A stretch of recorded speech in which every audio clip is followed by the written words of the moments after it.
ज़ाहिर है जिसने दुनिया में आना है उसने आखिर जाना भी है। मुहर्रम की 5वीं तारीख है, ईशा की नमाज अदा कर चुके हैं, कुरान की तिलावत में मशगूल हुए। हाजरीन से कहा जाओ मुझे तनहा छोड़ दो। नमाज अदा की, नमाज अदा करने के बाद इस्तिग़राक़ में चले गए। वापिस आए तो पूछते हैं क्या मैंने नमाज अदा की है? लोगों ने कहा हाँ अदा कर ली है। फरमान लगे तो दोबारा अदा करने में क्या मुज़ायका है? फिर अदा की, फिर इस्तिग़राक़ में चले गए, फिर उठे, कहने लगे नमाज अदा कर ली है? कहा हाँ। तो फरमान लगे दोबारा अदा करने में क्या हर्ज है? फिर अदा की, 3 मरतबा ईशा की नमाज को आपने अदा किया। और फिर आखिर जब सजदे में गए, या हय्यु या क़य्यूम की आवाज़ आई और बाबा फरीदुद्दीन गंज शक्कर रहमतुल्लाह अलैह खालिक हकीकी से जा मिले। और आपको उसी जगह पे दफना दिया गया जहां आप इबादत और रियाजत किया करते थे। मैं खुसूसी तौर पे इस दफ़ा जब पाकिस्तान गया तो मैं वहाँ जाके, वहाँ जाने नहीं देते, मुझे चादर चढ़ाना थी, फूल चढ़ाना थे, तबरुक तकसीम करना था, तो वो ऊपर नहीं ले जाने देते, बहुत चेकिंग, कहते कि कोई चीज़ ऊपर नहीं जाएगी। लेकिन वो मेरे ड्राइवर ने फिर उन्हें बोला तो फिर उन्होंने इजाज़त दे दी। बाद में फिर अमले को पता चल गया, जब मेरा मालूम हुआ तो सारा अमला आया, सारा अमला फिर मुझे उन्होंने चादर दी बाबा फरीदुद्दीन गंज शक्कर रहमतुल्लाह अलैह की।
याद रखिएगा, वो पर्दे के अंदर उनकी जो है वो कबूर है, और कब्रस्तान उनके खानदान का वो। फिर वो मस्जिद औलिया के अंदर जहाँ औलिया कराम रुका करते थे, बैठते थे, आपकी महफिलें होती थी, वहाँ मैंने 2 नफिल जो है वो अदा किए।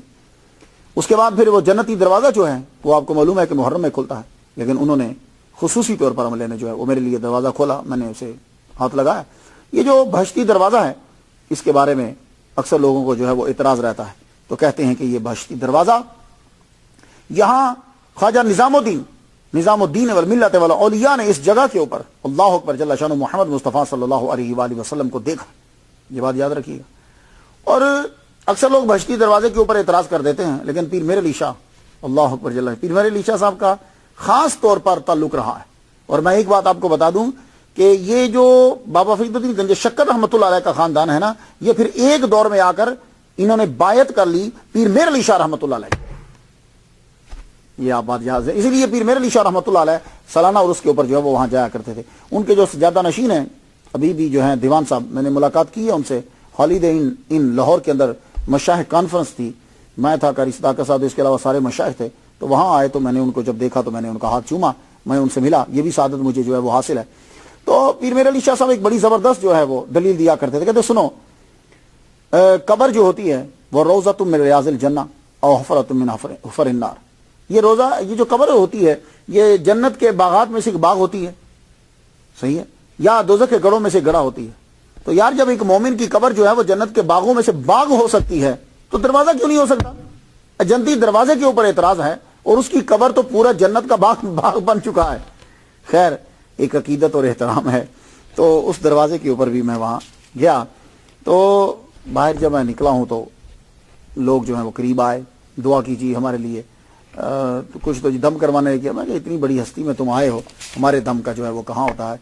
मैंने वहाँ फातिहा पढ़ी, यहाँ भी मैंने बार जब से रिसर्च कर रहा हूँ उनके लिए फातिहा मैंने पढ़ी। आप भी उनके लिए फातिहा पढ़ दीजिए, इजाज़त दीजिए। व आखिरु दावाना अल्हम्दुलिल्लाहि रब्बिल आलमीन।